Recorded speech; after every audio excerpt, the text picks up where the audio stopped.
Passage comprehension বা reading passage থেকে আমাদের ঢাকা ভার্সিটিতে প্রায় সবগুলো ইউনিটেই প্রশ্ন থাকে এবং রিডিং প্যাসেজ থেকে যে 5টি বা 6টি প্রশ্ন থাকে, 4 থেকে 6টি প্রশ্ন থাকে, সেই প্রশ্নগুলোর ম্যাক্সিমামই সব স্টুডেন্টই খুব ইজিলি আনসার করতে পারে, কিন্তু সমস্যা হয় একটা বা দুইটা প্রশ্নে, সেখানে যে কনফিউশন তৈরি হয় এবং মূলত কম্পিটিশনটা সেখানেই তৈরি হয়, রাইট? তো এখন প্যাসেজ থেকে আমাদের কিছু গতানুগতিক ধরনের প্রশ্ন থাকে, অর্থাৎ এটা আমাদের মূলত রিডিং স্কিল যাচাই করতে চায়। এখন সেই প্রশ্নগুলো মোরলেস সব ধরনের রিডিং কম্প্রিহেনশনে একই বা সব লেভেলের রিডিং কম্প্রিহেনশনে একই, রাইট? তো আজকে আমরা দেখব যে কী ধরনের কোন ধরনের প্রশ্নগুলো রিডিং প্যাসেজ থেকে আসে এবং আমরা কিছু স্যাম্পল প্রশ্ন দেখব বিগত সালে আসা কিছু প্রশ্ন থেকে, যে কিভাবে সেগুলোর আনসার করতে হয়, রাইট? তো আমরা যদি শুরুতে দেখি টাইপস অফ কোয়েশ্চেন্স, আগে কি ধরনের প্রশ্ন থাকে। একটি থাকে আমাদের ভোক্যাবুলারি ইন টেক্সট, এটা খুবই কমন, এই ধরনের প্রশ্ন থাকে, সেটা আমাদের এখানে থাকে, জবে থাকে, দেন অ্যাগেন এইচএসসিতে থাকে, অ্যাডমিশনে থাকছে, তো অ্যাডমিশনে তো থাকছেই, জবে থাকে, আবার আইএলসে থাকে, সব ধরনের রিডিং প্যাসেজেই থাকে। এক্ষেত্রে হয়তো টেক্সট থেকে কি বলা হয়, টেক্সট থেকে একটা প্যাসেজ থেকে একটা শব্দ নিয়ে বলা হয় এই শব্দের সিনোনিম বা অ্যান্টোনিম কি। এখন এই ক্ষেত্রে একটা বিষয় জানা খুবই জরুরি যে একটি শব্দের দুই ধরনের অর্থ থাকে, একটা হচ্ছে আক্ষরিক অর্থ বা লেক্সিক্যাল মিনিং বা লিটারাল মিনিং, আর একটা হলো আমাদের কনটেক্সচুয়াল মিনিং। অর্থাৎ আবিধানিক অর্থ, লিটারাল বা কনটেক্সচুয়াল মিনিং, আমরা বই খুললে বা গুগল করলে, ডিকশনারি খুললে যে অর্থটা পাই, সেই অর্থটা এই ক্ষেত্রে কার্যকর হবে না। এই ক্ষেত্রে আমাদের দেখতে হবে কনটেক্সচুয়াল মিনিং, অর্থাৎ ওই শব্দটা ওই কনটেক্সটে, অর্থাৎ এই প্যাসেজে বা এই টেক্সটে কী অর্থে ব্যবহৃত হয়েছে, এবং সেই অর্থেরই সিনোনিম বা অ্যান্টোনিম নিতে হবে। যেমন খুব কমন একটি উদাহরণ আমি যদি বলি যে গ্রিন শব্দের অর্থ সবুজ হতে পারে যখন কালার বোঝাচ্ছে, আবার আমি যদি বলি গ্রিন লিফ তখন কিন্তু আবার গ্রিন মানে সতেজও হতে পারে, সতেজ বা জীবিত পাতা, সতেজ পাতা হতে পারে। যখন গ্রিন মানে সতেজ বোঝাচ্ছে, তার বিপরীত কিন্তু আমাকে লিখতে হবে ডেড বা ড্রাই। সো একটা শব্দের কনটেক্সচুয়াল অর্থ ভিন্ন হতে পারে। এক ধরনের প্রশ্ন হচ্ছে, প্রশ্নে বলা থাকে যে এই প্যাসেজের মেইন আইডিয়া কি বা থিম কি বা টাইটেল কি। এই পার্টটাতে স্টুডেন্টরা সবচেয়ে বেশি কনফিউজড হয়ে যায়, কারণ একটা প্যাসেজে হয়তো একাধিক বিষয় নিয়ে কথা বলা হয়েছে একটা টেক্সটে, কিন্তু একাধিক তো টাইটেলে যেতে পারে না, একাধিক মেইন আইডিয়া বা থিম হয় না। থিম একাধিক হতে পারে অফকোর্স, কিন্তু এই সকল প্রশ্নের ক্ষেত্রে আনসারের ক্ষেত্রে আমাদেরকে কিছু টিপস বা কিছু আসলে নিয়ম বুঝতে হবে, যে সেটা হচ্ছে একটা ভালো ধরনের রাইটিংয়ের, একটা প্যারাগ্রাফের, একটা ভালো মানের প্যারাগ্রাফের প্রথম একটা বা দুইটা বাক্য হচ্ছে টপিক সেন্টেন্স, অর্থাৎ এই পুরো টপিকটা, ইনফ্যাক্ট এটা যখন আমরা রাইটিংয়ে যাচ্ছি, মানে এইচএসসিতে প্যারাগ্রাফ রাইটিং বা কি বলে অ্যাডমিশন টেস্টে আমাদের রাইটিং যখন কোনো পার্ট থাকে, সেটা ভাব সম্প্রসারণ হোক বা প্যাসেজ হোক বা প্যারাগ্রাফ হোক বা এসে হোক, আবার জবেও যখন যাচ্ছি, আইএলসে যখন যাচ্ছি, এটা কিন্তু মাথায় রাখতে হয়।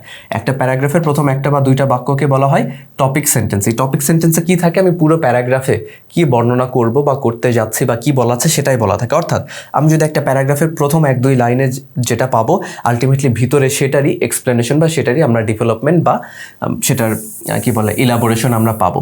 সো প্রথম একটা বা দুইটা লাইনেই আমরা সেটার উত্তরটা পেয়ে যাব।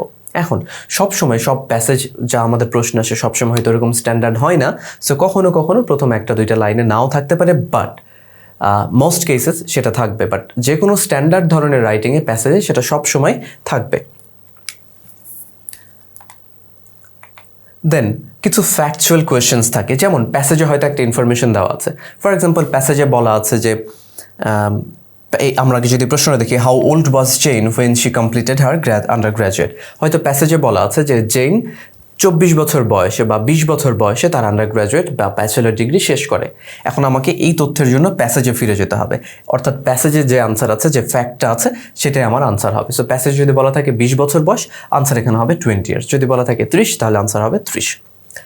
ইনফারেন্স কোয়েশ্চেন্স বা ইমপ্লাইড কোয়েশ্চেন্স, এই ধরনের প্রশ্নের কি হয়, ডিরেক্ট বা এক্সপ্লিসিট কোনো আনসার প্যাসেজে থাকে না, আমাকে আনসারগুলো ধরে নিতে হয়। আনসার কিভাবে ধরে নিব, আমরা অবজার্ভ করব এবং আমরা লজিক্যাল কনক্লুশনের মধ্যে যাব। যেমন একটা বাক্য যদি এরকম দেয়া থাকে, if the temperature keeps rising we do not have a bright future. তার মানে কি বোঝা যাচ্ছে, যে আমার যদি বলি এই লাইনের অর্থ কি, অপশনে দেওয়া আছে আমাদেরকে কি টেম্পারেচারের রাইজ কন্ট্রোল করতে হবে নাকি কন্ট্রোল করতে হবে না। এটার উত্তর ডিরেক্ট বলা নাই, কিন্তু বলছে যদি টেম্পারেচার বাড়তেই থাকে আমাদের ফিউচার বা ভবিষ্যৎ ভালো না। তার মানে কি, এটা তারা কি বোঝাচ্ছে, ইমপ্লাই করছে যে আমার অবশ্যই টেম্পারেচার কন্ট্রোল করতে হবে। অথবা আমার কোনো বন্ধু যদি আমাকে বলে আমাকে 10 টাকা ধার দাও, আমি বলছি আমার নিজের কাছেই 10 টাকা নাই, আমি হ্যাঁ বা না বললাম না, কিন্তু এখান থেকে বোঝা যাচ্ছে যে আমার উত্তরটা হ্যাঁ বা না কি হবে। এটাকে বলে ইমপ্লাইড কোয়েশ্চেন্স বা ইনফারেন্স কোয়েশ্চেন্স। এই ক্ষেত্রে আমরা কি করি, আমাদের অবজারভেশন এবং লজিক্যাল কনক্লুশন। কেমন লজিক, ও বলছে ওর নিজের কাছে 10 টাকা নাই, তাহলে কিভাবে ধার দেবে, সো এটা একটা লজিক্যাল। ইনফ্যাক্ট আরও কিছু অবজারভেশন থাকতে পারে, আমার ফেশিয়াল কিউ থাকতে পারে, আমার কিভাবে বলছি, কোন স্বরে বলছি, কোন টোনে বলছি, এই সব কিছু ম্যাটার্স। টোন বা মুড, এটা খুবই গুরুত্বপূর্ণ বিষয়। টোন আর মুড সাধারণত ইন্টারচেঞ্জেবল, আমরা তবে তফাৎ আছে। কি বলা হয়, what does the author want to convey, other কি বলতে চাচ্ছেন, বা why does the author mentions, other কেন বলছেন যে আমাদের ভবিষ্যৎ ভালো না। আমরা আগের প্রশ্নটা যদি খেয়াল করি যে টেম্পারেচার বাড়তে থাকলে we do not have a bright future, এটার প্রশ্ন আসতে পারে why does the author mentions, কেন উনি এটা বলছেন। অথবা what is the purpose of this passage, এই প্যাসেজের পারপাস কি। এখন সবার আগে যেটা বুঝতে হবে, টোন আর মুড যদিও ইন্টারচেঞ্জেবল, এখানে দুইটা ব্যাপার আছে।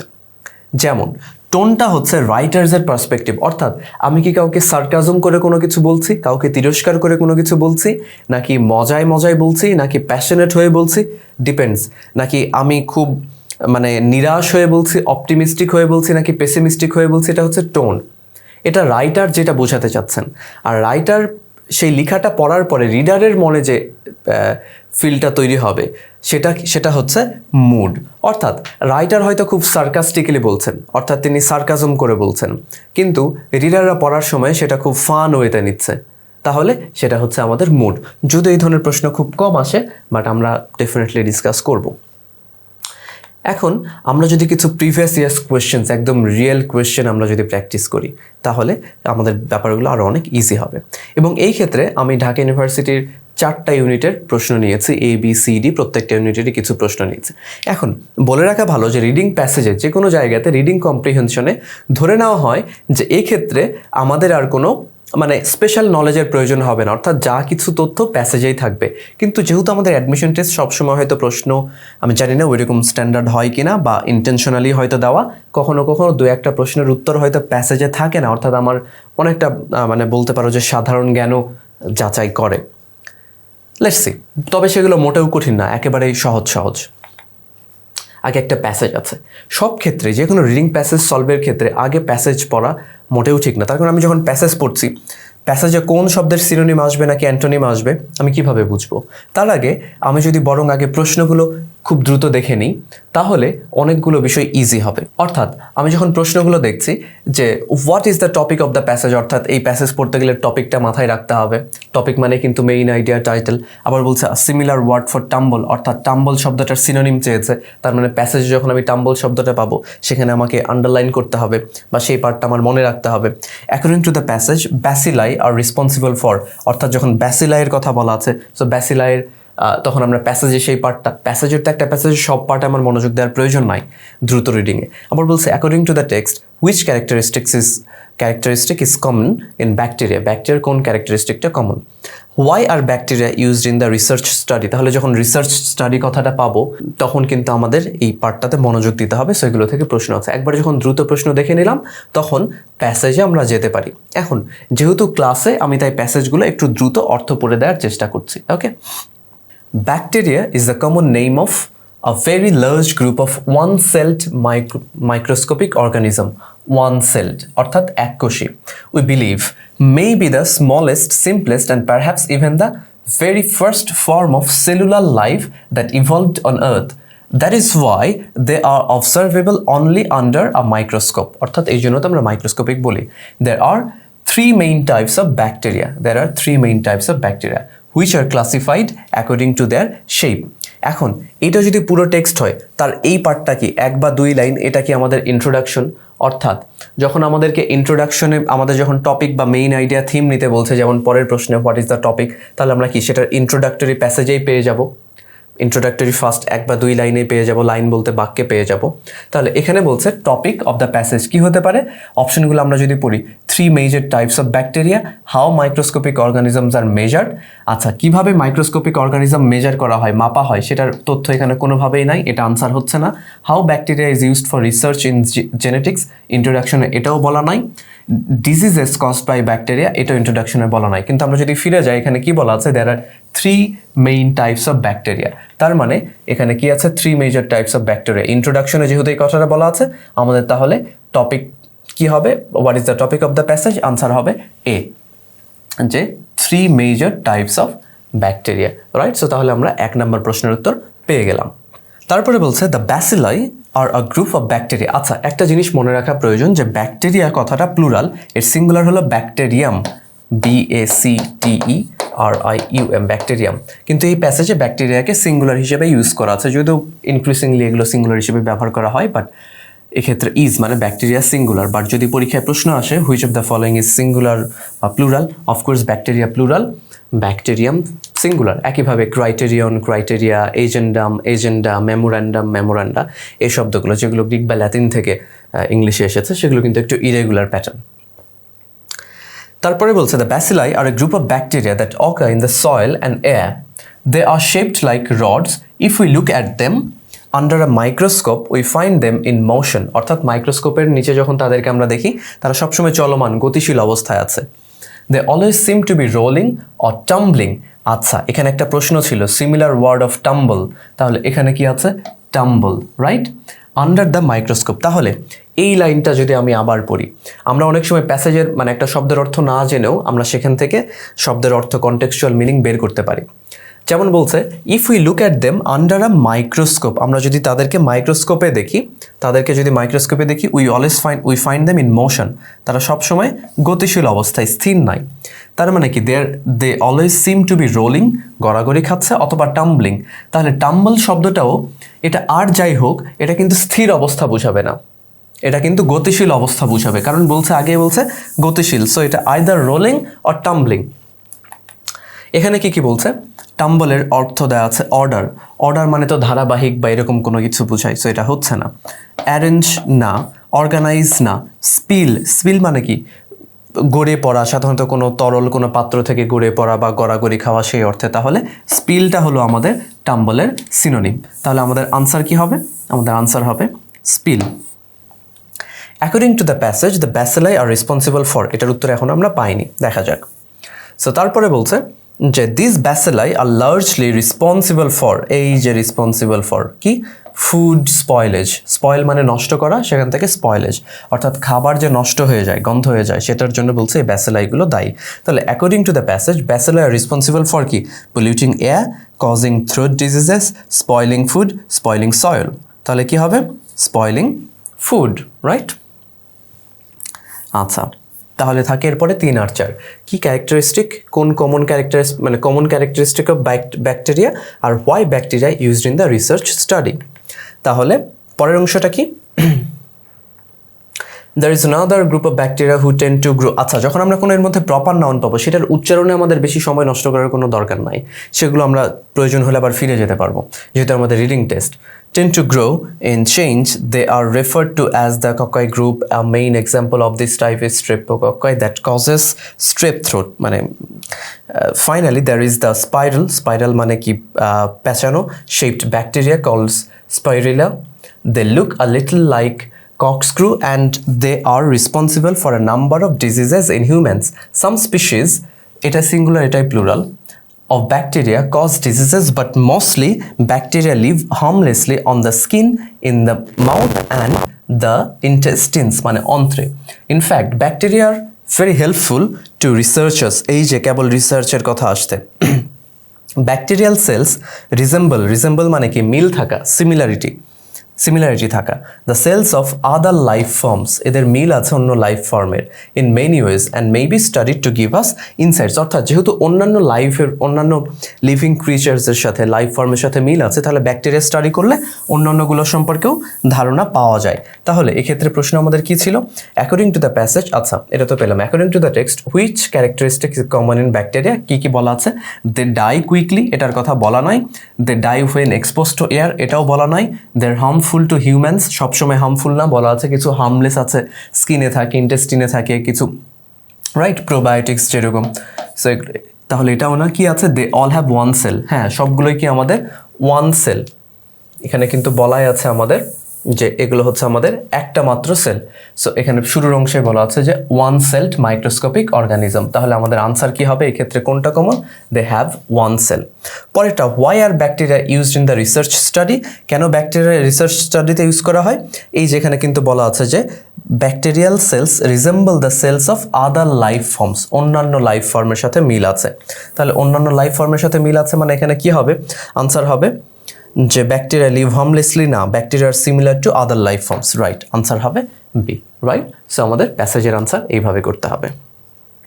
ওয়েল, আমরা যদি আরেকটা প্যাসেজ দেখি, এই প্যাসেজটা কোথায় এসেছে, এই ইউনিট 2017-18 সেশনে। আমরা আগেই তো বলেছি আমরা আগে প্রশ্ন দেখব, প্রশ্ন কি কি থাকে, according to the wear and tear theory, তাহলে এই থিওরির নাম ইনভার্টেড কমে আছে আমরা প্যাসেজে পাবো। এইজিং টেকস প্লেস, অর্থাৎ বয়স কেন বাড়ে, ডিউ টু, এর মধ্যে কোন কারণটা আছে। জেরন্টোলজিস্ট আর জেরন্টোলজিস্ট কারা। কিউমুলেটিভ ইন দ্য প্যাসেজ, তার মানে প্যাসেজে আমরা কিউমুলেটিভ শব্দটা কোন পার্টস অফ স্পিচ চেয়েছে, কারণ আমরা জানি একই শব্দ বিভিন্ন পার্টস অফ স্পিচ হতে পারে। যখন আমরা প্যাসেজে যাব এই শব্দটা খেয়াল রাখবো কোন parts of speech. Metabolism is, অর্থাৎ মেটাবলিজম কাকে বলে, সিনোনিম অফ প্রলং, অর্থাৎ প্যাসেজে প্রলং শব্দটা পেলেও আমরা আটকে যাব। এখন তাহলে ageing is a normal process of human development that tax place on several levels. সেই লেভেলসগুলো কি, বায়োলজিক্যাল, সাইকোলজিক্যাল অ্যান্ড সোশ্যাল। এখন আমরা যদি এখানে এই প্রথম প্যাসেজটাতে প্রথম প্রশ্নে যদি আমরা যাই, প্রথম প্রশ্নে আসলে আমরা কি পাচ্ছি, according to the wear and tear theory, যদি এখন আমরা থিওরির নাম পাইনি, এইজিং টেকস প্লেস, এইজিং কেন ঘটে, biological and social, biological psychological, biological consequences, psychological social consequences, biological mental social. প্যাসেজে কি আছে, বায়োলজিক্যাল, সাইকোলজিক্যাল, সোশ্যাল, তাহলে বায়োলজিক্যাল, সোশ্যাল, তার সাথে সাইকোলজিক্যাল কি, মেন্টাল, তাহলে আনসার হবে ডি, রাইট, যদি আমরা এখনো পরের অংশটা পড়িনি। তারপরে বলছে although it is not certain what causes ageing, যদি এখনও বিজ্ঞানীরা পুরোপুরি কনফার্ম না কেন বয়স বাড়ে, মোস্ট জেরন্টোলজিস্ট, আসলে এই যে জেরন্টোলজিস্টের সংজ্ঞা এখানে আমরা প্যাসেজ পড়লে দেখব দেওয়া নাই, কিন্তু আমাদের আসলে এক্ষেত্রে আমরা বলতে পারি যে একটা সাধারণ জ্ঞান প্লাস আমাদের অবজারভেশন, কিন্তু এই ক্ষেত্রে যে এডুকেটেড অবজারভেশন, এই ক্ষেত্রে বলছে বয়স বাড়া সংক্রান্ত কাজ নিয়ে যারা পড়াশোনা করছেন বা যারা তথ্য দিচ্ছেন, তার মানে কি, জেরন্টোলজিস্ট হচ্ছেন যারা এই যে বয়স বা বার্ধক্য এগুলো নিয়ে যারা পড়াশোনা করেন, এগুলোর যারা expert. So gerontologists would agree that aging is the result of combination of both internal and external processes. The wear and tear theory, এটা একটা থিওরির নাম, compares the human body to a machine, মেশিনের সাথে তুলনা করে, that over time wires down, যেটা একটা মেশিনও সময়ের সাথে সাথে কি তার ক্ষমতা কমে যায়, নষ্ট হয়ে যায়, মরিচা পড়ে, down from use. According to this theory, এই থিওরি অনুযায়ী বডিলি সিস্টেম, আমাদের যে হিউম্যান বডি সিস্টেম আছে, রিসিভ কিউমুলেটিভ ড্যামেজ। তাহলে কিউমুলেটিভ শব্দটা আমরা পেয়েছি, কিউমুলেটিভ থেকে আমাদের প্রশ্ন কি ছিল, cumulative in the passage is কোন পার্টস অফ স্পিচ। দেখি ড্যামেজ শব্দটা কি, নাউন। সো নাউন যদি হয়, নাউনের আগে কে বসে, অ্যাডজেক্টিভ বসে, তাহলে কিউমুলেটিভের আনসার কি হবে এই ক্ষেত্রে, definitely adjective, right. Both external forces such as stress, the environment, diet, এগুলো হচ্ছে আমাদের external force and lifestyle, and the internal forces যেমন toxins released as a result of metabolism এর প্রভাবে, ফল হিসেবে শরীরে যে টক্সিন নিঃসরণ হয়, তাহলে মেটাবলিজম কাকে বলে সেটার প্রশ্ন আমাদের পরে আছে। Cells become damaged and increasingly fail to reproduce মানে পুনরায় তৈরি করা, and repair themselves, they die off, তারা মরে যায় একে একে, in larger numbers as we age, যত বয়স বাড়ে সেই সেলগুলো মরতে থাকে। দ্য কম্বিনেশন থিওরি এক্সপ্লেইনস, এটা আর একটা থিওরির নাম, that although individuals can prolong life, যদিও আমরা ব্যক্তিরা চাই মানে তাদের লাইফ আয়ু বাড়াতে পারে, প্রলং মানে কি, দীর্ঘায়িত করা। সো প্রলং শব্দটা আমাদের এখানে আছে, কোথায় পেলাম, সিনোনিম অফ প্রলং, প্রলংয়ের সিনোনিম কোনটা, প্রলং মানে বাড়ানো, দীর্ঘায়িত করা, তাহলে রিডিউস মানে তো কমানো, কার্টেল মানেও কমানো, রিডিম মানে মুক্ত করা বা সেলসের ক্ষেত্রে পুনরায় ব্যবহার করা, আনসার হচ্ছে প্রোট্র্যাক্ট, আনসার হবে প্রোট্র্যাক্ট মানে দীর্ঘায়িত করা, বাড়ানো। তাহলে এখানে বলছে prolong life by modifying outside influences such as stress and diet, each person is born with a genetically predetermined life expectancy. যদিও আমাদের অন্যান্য অনেক ফোর্স থাকে, লাইফস্টাইল, খাদ্যাভ্যাস ইত্যাদি অনেক বিষয়, কিন্তু প্রত্যেকটা মানুষই জন্মগতই কিছু জেনেটিক, জিনগত প্রিডিটারমিন, পূর্ব নির্ধারিত একটা লাইফ এক্সপেক্টেন্সি আয়ু নিয়ে জন্মায়, দ্যাট ক্যানট বি এক্সিডেড, সেটা কোনোভাবেই বাড়ানো যাবে না। This interaction of external factors and internal programming would account for মানে দায়ী হওয়া individual variations in the lifespan. The mystery surrounding why we age is still a topic of numerous ongoing studies. Perhaps one day we will truly know why we age. আচ্ছা, তাহলে এখন প্রশ্নগুলো যদি দেখি, parent theory অনুযায়ী এটার answer হলো কি biological, mental and social consequences. Gerontologist কারা? People who study old age, right. Cumulative এর ক্ষেত্রে কোন পার্টিসিপেন্টস পেলাম? Adjective, right. এবং মেটাবলিজম কি? যদি এটার ডিরেক্ট আনসার আমার প্যাসেজে দেয়া নাই, কিন্তু বলছে যে মেটাবলিজমের ফলে শরীরে যে টক্সিনগুলো নিঃসরণ হয়, তাহলে এটা কি হতে পারে? Metabolism is a chemical process বা কেমিক্যাল প্রসেসেস যেটা ঘটে, that ochre within a living organism to maintain life.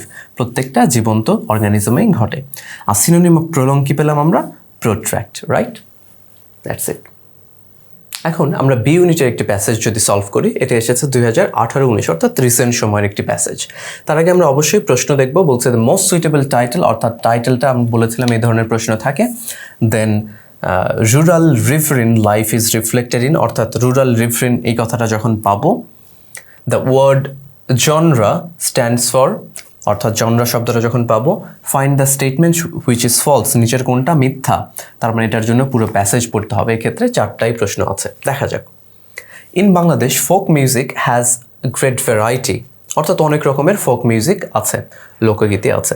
With songs being composed, সেই গানগুলো কিসের উপরে লেখা? On the culture, festivals, views of life, natural beauty, reverse, rural and রিফারেন্ট life. রিফারেন্ট মানে নদীমাতৃক, যে নদী কেন্দ্রিক যে জীবন। আচ্ছা, এক্ষেত্রে মনে রাখা প্রয়োজন, একটা প্যাসেজে সব শব্দের অর্থ করার দরকার নাই, সেটা খুব সময় সাপেক্ষ।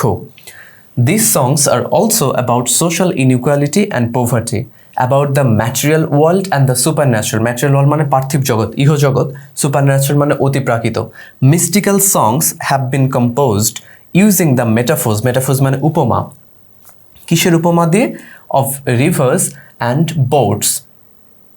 Since the country is basically riverine, যেহেতু বাংলাদেশ নদীমাতৃক দেশ, the Bhatiali forms an important genre of folk music. তার মানে important category, type of folk music.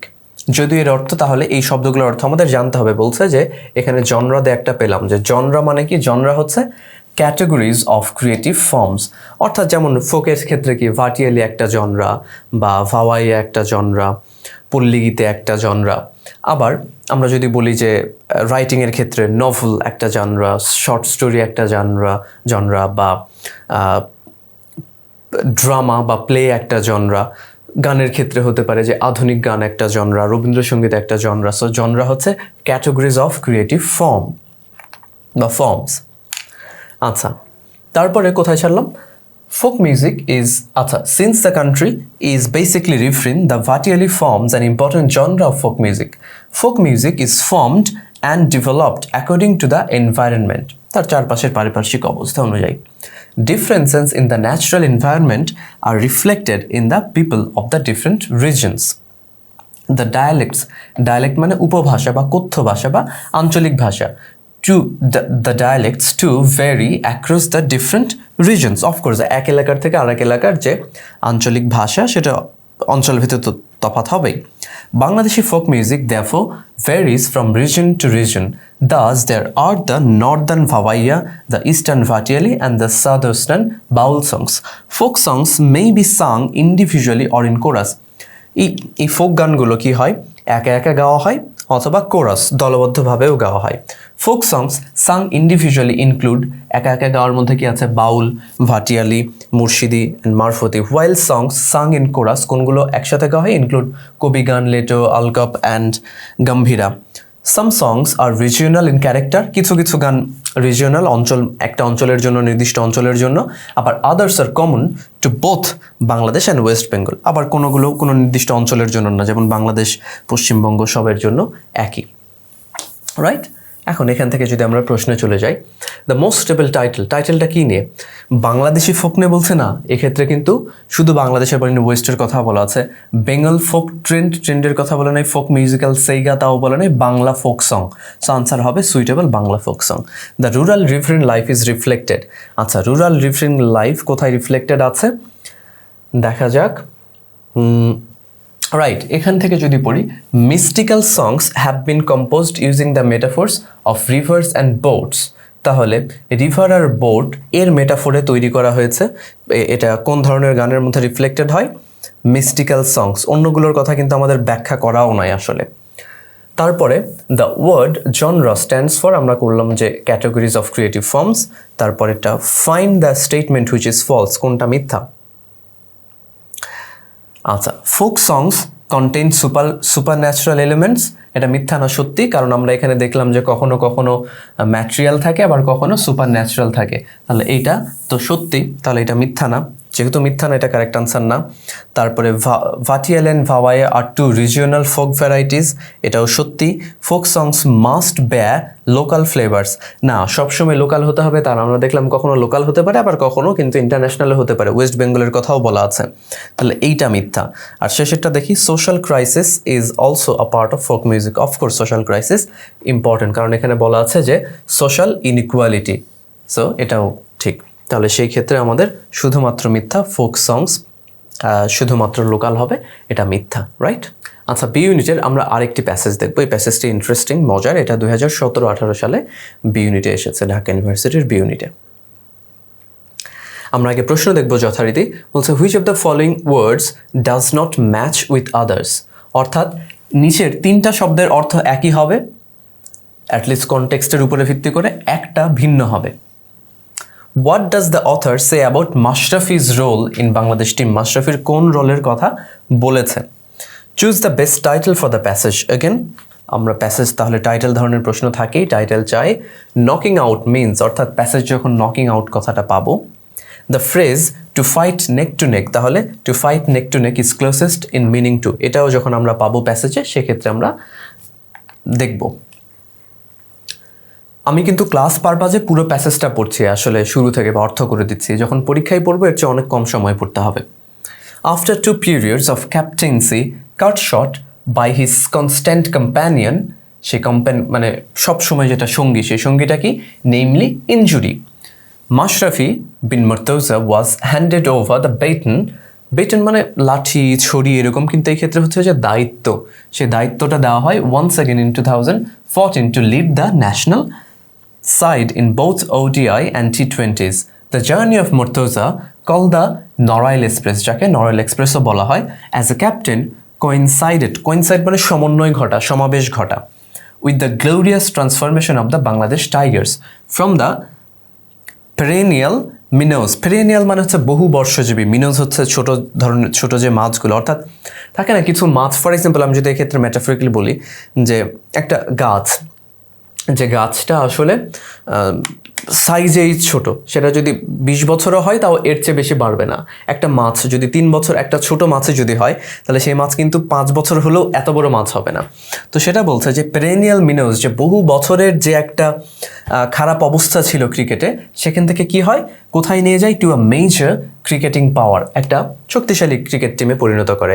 His কারিশম্যাটিক leadership and আনইনফ্লিঞ্চিং, ফ্লিঞ্চ মানে হচ্ছে বিচলিত হওয়া, আনইনফ্লিঞ্চিং মানে অবিচলিত, অনর বা খুব স্ট্রিক্ট, যেখান থেকে নড়ে না তার মোরালে, এথিক্সে, সেরকম unflinching patriotism helped Bangladesh turn into a strong unit and qualify to the quarter finals for the first time in the history in 2015 World Cup cricket, that too by knocking out England. আচ্ছা, সেই ক্ষেত্রেও কি করেছে? ইংল্যান্ডকে knock out করেছে। Passage পেয়েছে, এক্ষেত্রে প্রশ্ন পেয়েছি, নক আউট মানে কি? পরাজিত করা। তাহলে আনসার কি হবে? ডিস্ট্রয়, বিট আপ, ডিস্ট্রয় মানে ধ্বংস করা, বিট আপ মানে মারধর করা, ডিফিট মানে পরাজিত করা, কাট মানে কাটা। তাহলে কি হবে? আনসার হবে ডিফিট, আনসার হবে ডিফিটিং। এবং সেইটাও কি করে? ইংল্যান্ডকে নক আউট করে। The birth land of the game and one of the favourites for the title, মানে ক্রিকেটের বার্থল্যান্ড কি ইংল্যান্ড, তাদেরকে পরাজিত করে। This spirit is induced by the brave skipper.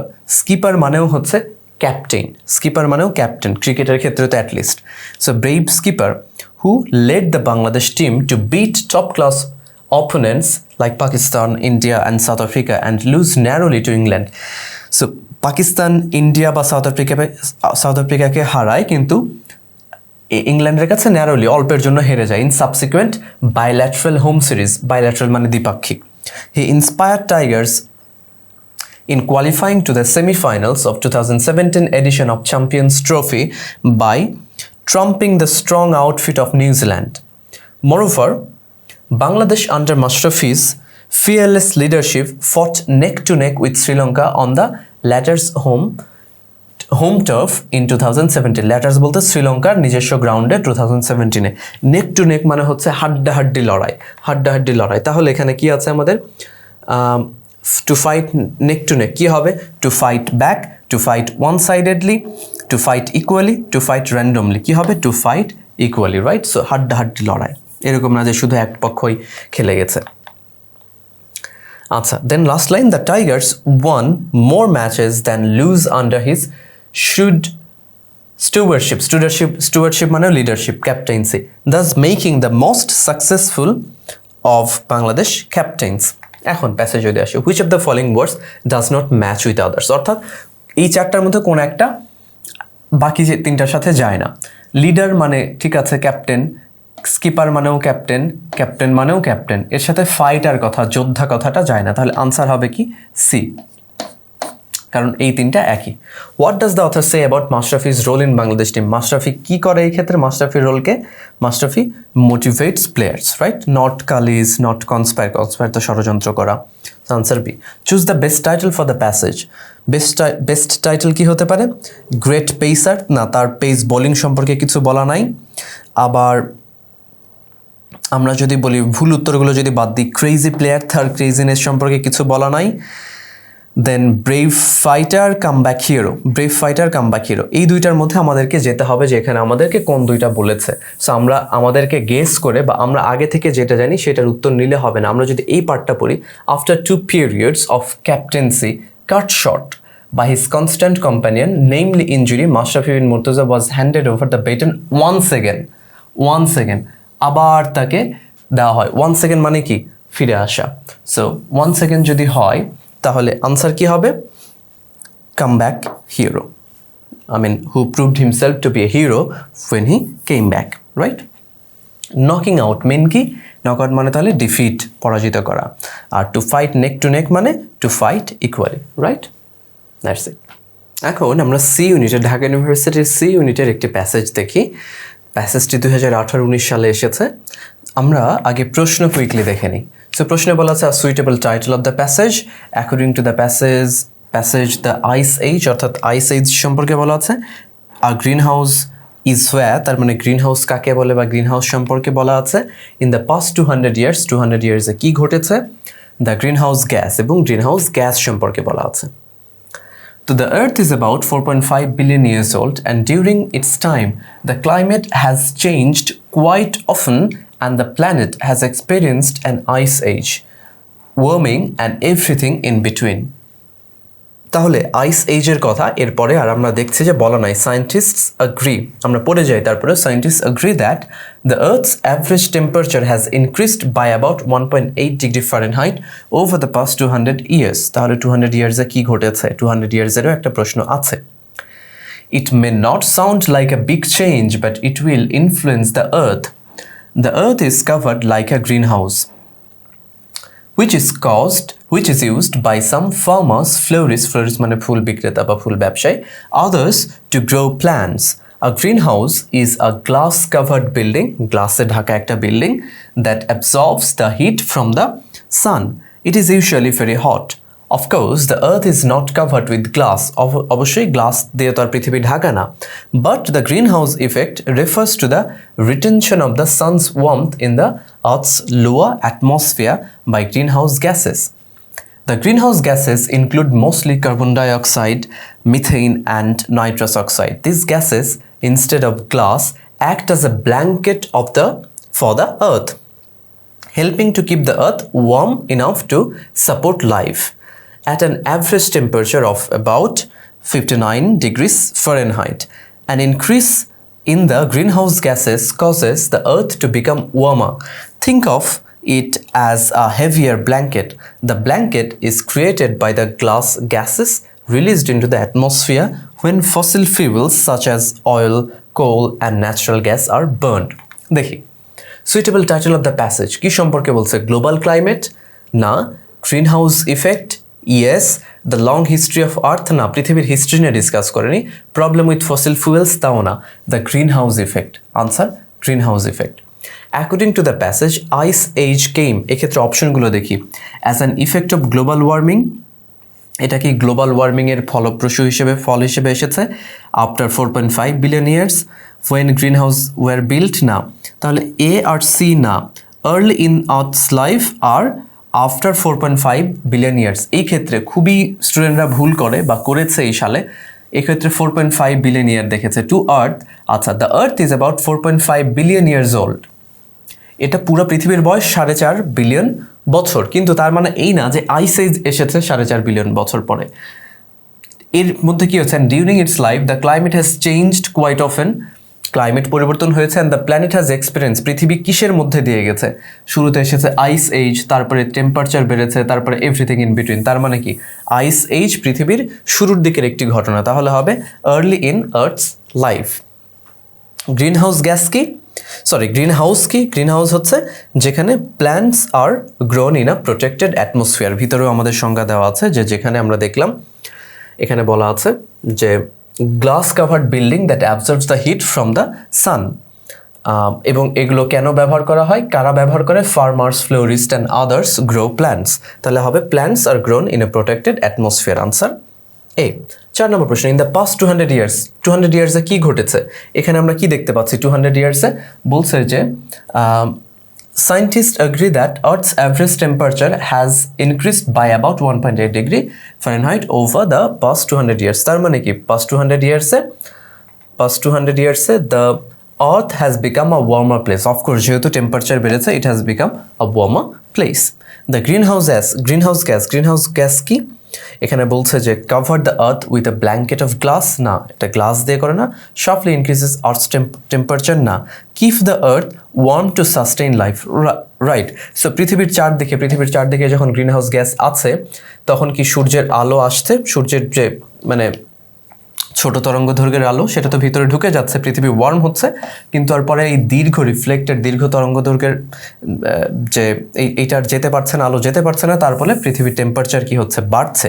এবং ইনফ্যাক্ট এই কথাটা আমাদের এখানে বলাও আছে, যে এখানে কি বলা আছে? টু সাপোর্ট লাইফ আমরা কোথায় জানি পেলাম? যে এই যে অ্যাক্ট অ্যাজ এ ব্ল্যাঙ্কেট, এই যে this gases act as a blanket for the earth, helping to keep the earth warm enough to support life. যেন পৃথিবী পর্যাপ্ত ওয়ার্ম থাকে, অর্থাৎ keep the earth warm to sustain life, right? That's it. Well, আমরা C ইউনিটের আরেকটি প্রশ্ন দেখি 2017-18 সালের। আগেরটা কত ছিল? আগেরটা ছিল 18-19, এখন 17-18। আচ্ছা, প্রশ্নগুলো দেখি। বলছে according to the passage modern transportation, অর্থাৎ মডার্ন ট্রান্সপোর্টেশন সম্পর্কে বলছে। The passage emphasizes that modern technology সম্পর্কে কি বলছে দেখা যাক।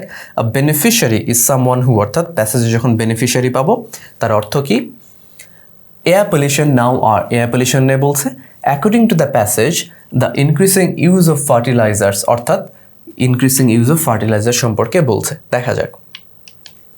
The loss of environmental purity is the price that we pay for many of the benefits of modern technology. We now have cars and buses on our roads and highways, but we risk suffering from smoke and dust-induced diseases. We have to build factories and expand our cities, but in one process, other forest lands are shrinking, মানে ছোট হয়ে আসা, which is reducing our wildlife. Reduce মানেও কমানো. Many countries use nuclear power, but there is always the risk of radiation, সেখানে এই রেডিয়েশনের অবশ্যই ভয় আছে, রিস্ক আছে, বিপদ আছে।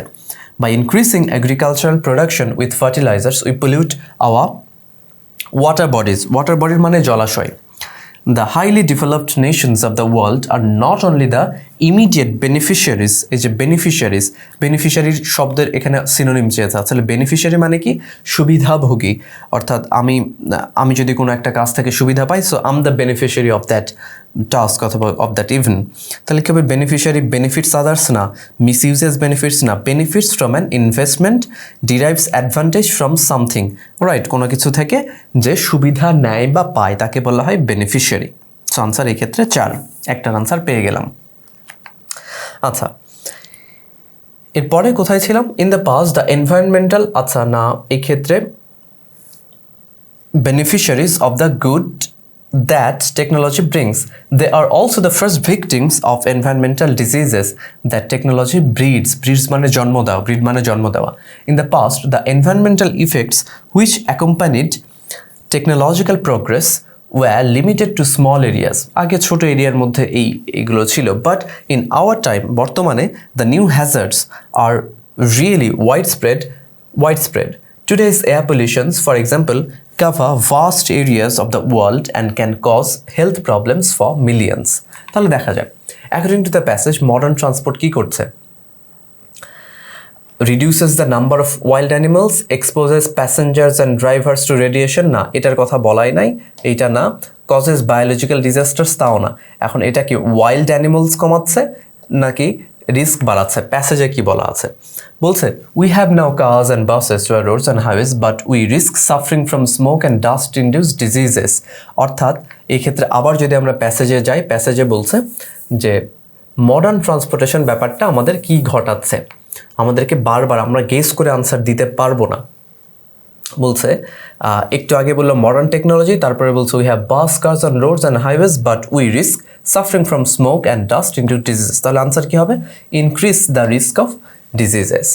The passage emphasises that modern technology কি করছে? is an unmixed blessing, has caused serious hazards to life, has produced powerful chemicals, has benefited highly, no. So has caused serious hazards to life. A beneficiary আমরা তো করলাম person who derives advantage from something. Then air pollution now are, air pollution কি?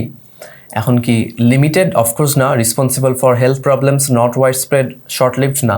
রিসপন্সিবল for health problems. According to the passage the increasing use of fertilisers responsible. আচ্ছা, এটা তো আমরা সাধারণভাবেও বলতে পারি যে ফার্টিলাইজার কেমিক্যাল জমিতে ইউজ করলে কি হবে? ওয়াটার পলিউশন ঘটবে। ওয়াটার, এখানে আমাদের প্যাসেজে বলা আছে ওয়াটার বডিজ, এখানে বলা আছে প্যাসেজে water bodies. Fertilisers we pollute our water bodies, right? That's it. এখন আমরা ডি ইউনিটের একটা প্যাসেজ দেখব, যে ডি ইউনিট আসলে মূলত সবাই পরীক্ষা দেয়। শুরুতে 20-21 সালের খুবই রিসেন্ট সময়ের একটা প্রশ্ন দেখি, এবং এই প্যাসেজটা কিন্তু টেক্সটটা খুব ইন্টারেস্টিং। আগে প্রশ্ন দেখে নিই, হোয়াট ইজ অ্যালয়? অ্যালয়ের অর্থ তো আমরা জানি যে সংকর বা সংকরায়িত ধাতু। হুইচ অফ দ্য, অর্থ না জানলেও চলবে by the way. Which of the following according to the passage is applicable to metals? তার মানে পুরো প্যাসেজ পড়তে হবে। What does the writer say about alloys in text? Alloy সম্পর্কে কি বলেছেন? Why does the passage give the example of aircraft industry? অর্থাৎ aircraft ইন্ডাস্ট্রির এক্সাম্পল দেওয়ার কারণ কি? এয়ারক্রাফট ইন্ডাস্ট্রি পেলে আমাদের সেখানে থামতে হবে। The passage says that alloys are, alloy কি? Let's see. 3টা ছোট ছোট প্যারাগ্রাফ আছে। An alloy is a substance, তার মানে এই যে শুরুতে প্রশ্নে যেটা বলা আছে alloy কি? That is formed by combining, সমন্বয় করে কিসের? A metal with other metals, একটা মেটালের সাথে অন্যান্য মেটাল সমন্বয় করা, সংকর করা। or নন মেটালস, এটা নন মেটালসও হতে পারে। For example brass is an alloy.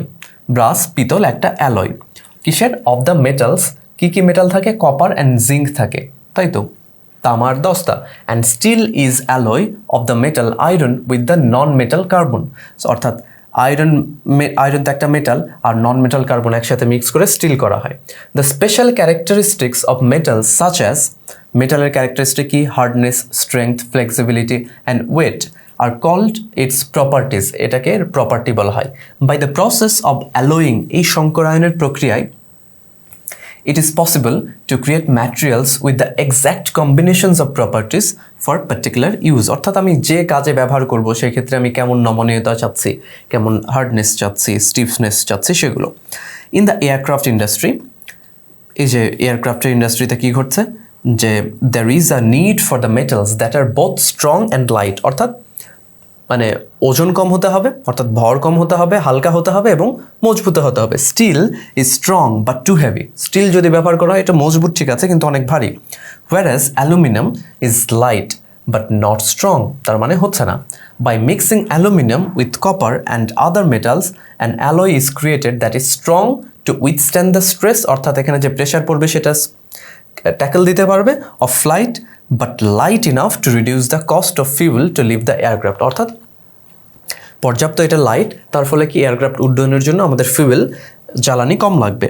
There is an important difference between the alloys created by us and the combination of metals that occur accidentally as in pure metals.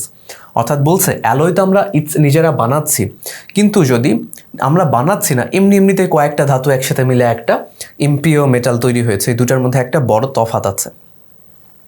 Both are mixtures, দুটাই mixture কিন্তু, but alloys are mixtures that have been deliberately মানে মানে ইচ্ছাকৃতভাবে combined in specific proportions for defined purpose. তার মানে কি alloy আমরা নির্দিষ্ট অনুপাতে নিয়েছি, অ্যাক্সিডেন্টালি হলে তো নির্দিষ্ট অনুপাত হবে না। ফর এক্সাম্পল আমি যদি চাই যে আয়রন থাকবে 70%, কিন্তু যদি সেখানে না থাকে that will not serve our purpose, right? এখন বলছে হোয়াট ইজ অ্যালয়? অ্যালয় তাহলে কি? Metals melted in liquid form, না এরকম কিছু বলা নাই। Industrial materials which are not very good, না। Planned combination of materials for a specific purpose হতো।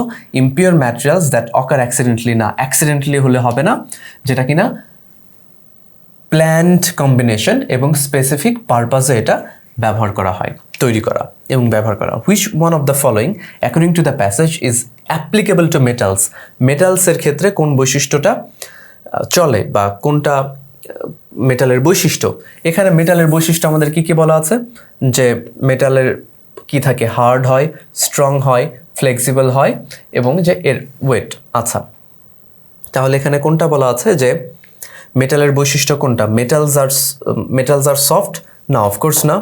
দে do not have any weight, of course না, কোনো বস্তু পদার্থ হলেই তার ওয়েট থাকবে। দে আর নট স্ট্রং, এটাও তো ঠিক না। দে আর প্লায়েবল, প্লায়েবল মানে কি? ফ্লেক্সিবল, অর্থাৎ আমাদের প্যাসেজে বলা আছে এখানে ফ্লেক্সিবিলিটি, তাহলে আনসার হবে দে আর প্লায়েবল হচ্ছে ফ্লেক্সিবলের সিনোনিম। তারপরে কি পেলাম? What does the writer say about alloys in the text? Alloy সম্পর্কে কি বলেছে? দে আর নট ইউজফুল, না এরকম বলেনি। They are created from waste products, না এরকমও বলা নাই। They are a combination of metals in specific proportions, exactly এইটাই। নট পরেরটাতে আছে র্যান্ডম প্রপোর্শনস, না এখানে স্পেসিফিক প্রপোর্শনস, আনসার হবে C.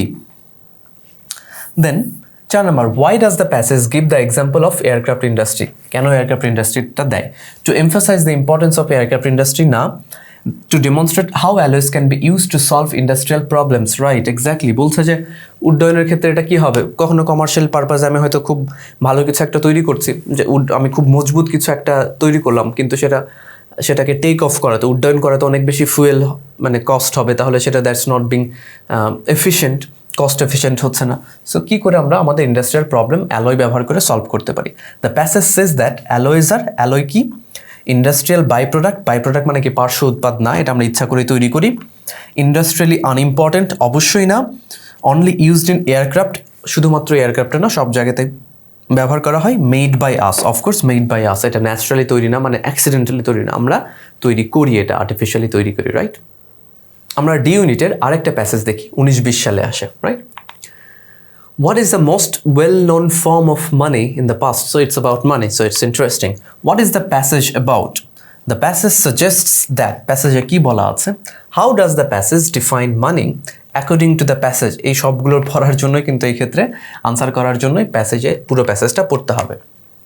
Money is not only coins and bank note, অর্থাৎ অর্থ বলতে শুধুমাত্র পয়সা, মানে আমরা যেটাকে মুদ্রা বলছি সেইটা, আর ব্যাংক নোট না, কাগজের নোট না। It is anything that people R willing to use in order to represent the value of other things for the purpose of exchanging goods and services, অর্থাৎ যা কিছুর বিনিময় মূল্য আছে। Money enables people to compare quickly and easily the value of different commodities such as fish and shoes, অর্থাৎ মানি বলতে টাকা না, অর্থ আমরা সাধারণভাবে টাকা বলি, টাকা একটা একক বলতে পারি আমরা। তো বলছে মানি দ্বারা বোঝা যায় কোনো কিছুর অর্থ দ্বারা যে কোনো কিছুর আসলে কোনো কিছুর কম্পারেবল বা কোনো কিছুর মূল্য কত কম বা বেশি। to exchange one thing for another and to store wealth conveniently. There have been many types of money. এ পর্যন্ত অনেক রকমের অনেক ধরনের অর্থ এসেছে। The most familiar is the coin, সবচেয়ে কমন হচ্ছে coin, which is a standardized piece of imprinted metal. এটা এক ধরনের মেটাল, ইমপ্রিন্টেড, ইমপ্রিন্ট মানে ছাপানো। Yet তবুও money existed long before the invention of coins, কিন্তু কয়েনের আবিষ্কারের অনেক আগে থেকেই অর্থের প্রচলন আছে।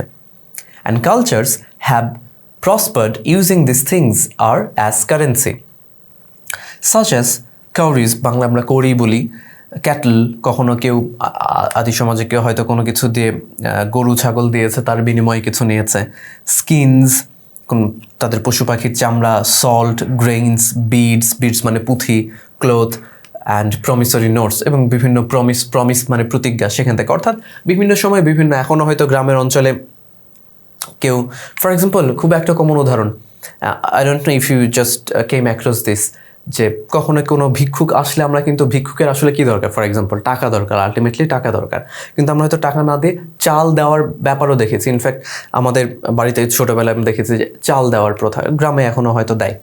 তো তার মানে আসলে কিন্তু আমি একটা অর্থ দিচ্ছি। কেন চাল একটা অর্থ? কারণ চালের বিনিময়ে সে যদি চাল বিক্রি করে, সে যদি চাল নাও খায়, চাল বিক্রি করলে তার বিনিময়ে 1-2 টাকা যেটা হোক পাবে, যার একটা বিনিময় মূল্য আছে। ইন মডার্ন প্রিজনস, আধুনিককালে, আধুনিক সময়ের যে জেলখানা, এগুলোতে cigarettes have often served as money. Cigarette, কে কাকে হয়তো সিগারেট দিচ্ছে, এটা এক্সচেঞ্জ, সোজা কথা যার বিনিময় মূল্য আছে। Nowadays people do not have to carry money, এখন আমরা সবসময় টাকা ক্যারি করি না।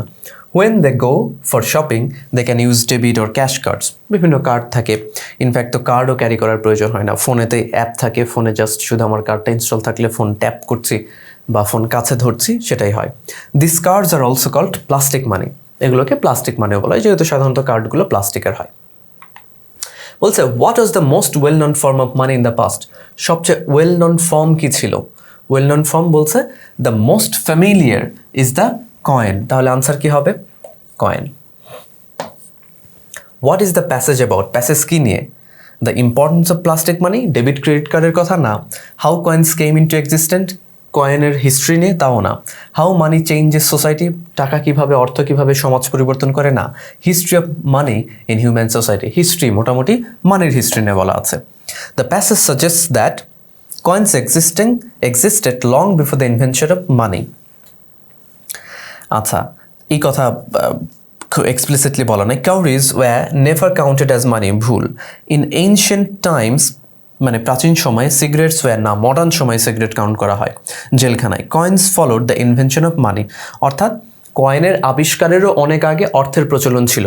ফলো মানে কোনো কিছুর পরে আসে, অর্থাৎ কয়েন পরে এসেছে ইনভেনশন অফ মানি। ধাতব মুদ্রা এটা তো অনেক পরে এসেছে, এর আগেও কি ছিল? কাউরিজ, ক্যাটল বা অন্যান্য যে কোনো প্রমিসরি নোট ছিল। So answer D. How does the passage define money, টাকা কাকে বলে, মানে মানি অর্থ কাকে বলে?